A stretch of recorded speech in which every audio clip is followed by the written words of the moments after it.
What's up everyone, back for another beer review, and today I'll be reviewing a beer from the Resident Culture Brewing Company, and they are out of Charlotte, North Carolina, and this is their No Light Without the Dark.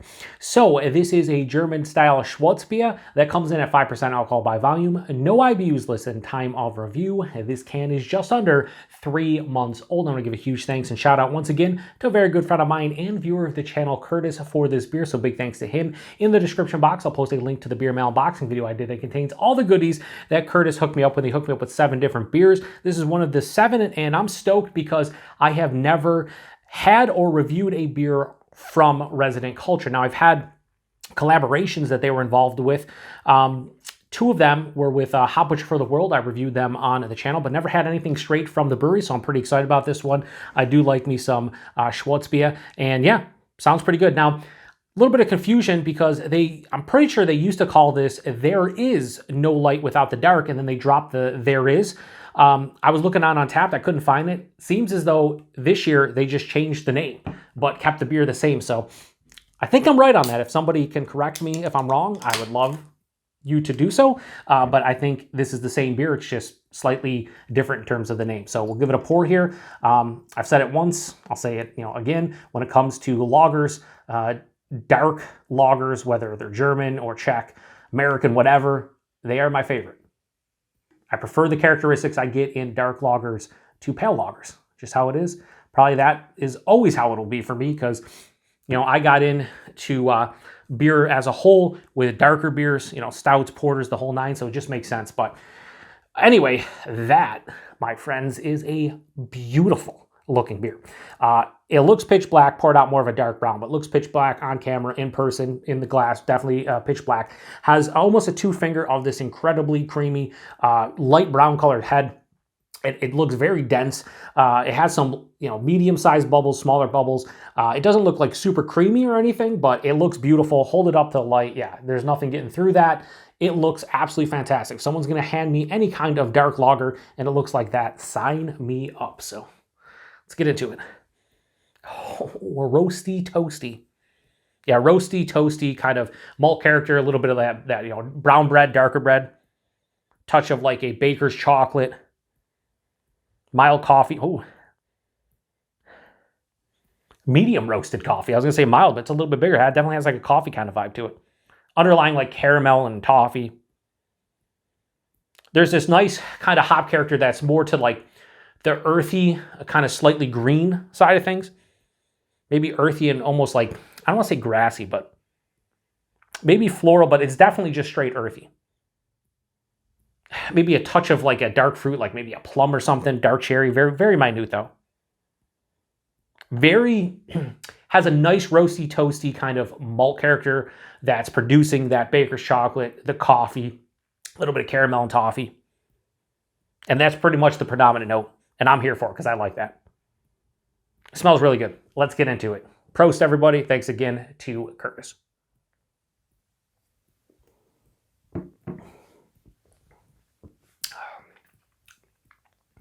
Yeah, that's real nice. Real nice.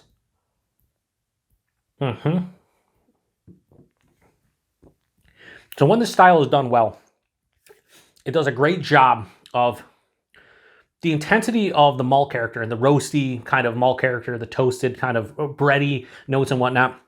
They're very vibrant, but it kind of balances out as it goes through the palate. And that's exactly what's happening here, and it makes for a beautiful drinking experience. While the flavors aren't like overly intense, even at the forefront, they're definitely noticeable. And I would say off of those first 2 sips, do I want more flavor? Maybe, but maybe not, because of the fact that it's a 5%, German-style Schwarzbier, and this isn't like an 8% like, Imperial Stout or Porter or something. I do find this one a bit thin though. I will say this is like higher side of light, lower side of medium. I'd want this more approaching medium. It's not watery per se, but it's a little bit lighter. Probably helps the drinkability, but it loses a little something because of the lightness of the body. Again, not like crazy light or anything, but noticeable. And when you're sitting here breaking down a beer and reviewing it on YouTube, you got to be critical, and it's a little bit thin. The mouthfeel, however, moderately carbonated, has a nice effervescence to it. It's a crispy boy. At the same time, it has this nice, smooth, kind of creamy nature to it. So really like the mouthfeel. Body's a bit of a miss. The flavors, however, are quite nice.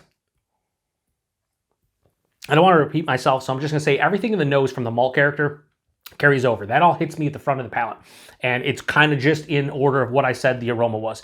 The main culprit, or I shouldn't say culprit, the main characteristic being that roasty, toasty kind of brown bread quality.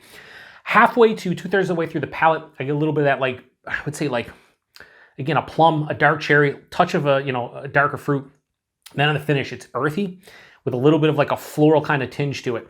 This finish is a mild to moderately bitter. I'd say smack dab in the middle, but more approaching moderate. It's semi-dry, not overly dry. It's more bitter than dry. But what that really does, the dryness and the bitterness, is just balance out that all the malty goodness. Although, again, it's not super sweet to begin with because a lot of those malty characteristics are more roasty and toasty, so it's not something that ever gets too sweet even at the forefront. A super crushable, without question, German-style Schwarzbier. Very nice. My first true beer from Resident Culture, and if they can brew a Schwarzbier like this, then I'm assuming a lot of their beers are just delicious. 5%, you can't tell. Very clean on the palate. Crushable, but while this is super crushable, I kind of want to savor the flavors. Kind of like recently I reviewed Suarez's River Black Lager, which was a Czech-style black lager. And that beer, I could crush that, but I didn't. Like, I turned off the camera and I kind of just sipped on it for like a half an hour because I love the flavors. Probably going to do the same thing here. The flavors are really nice. I got to knock it a little bit, obviously because of the body. And I do think that, I don't know. I don't know what else. I mean, this is fucking really good. Don't get me wrong. But I think that body's a little bit disappointing. And maybe the flavor as a whole could be a bit more robust. But at the end of the day, this is pretty good beer. So no light without the dark from Resident Culture.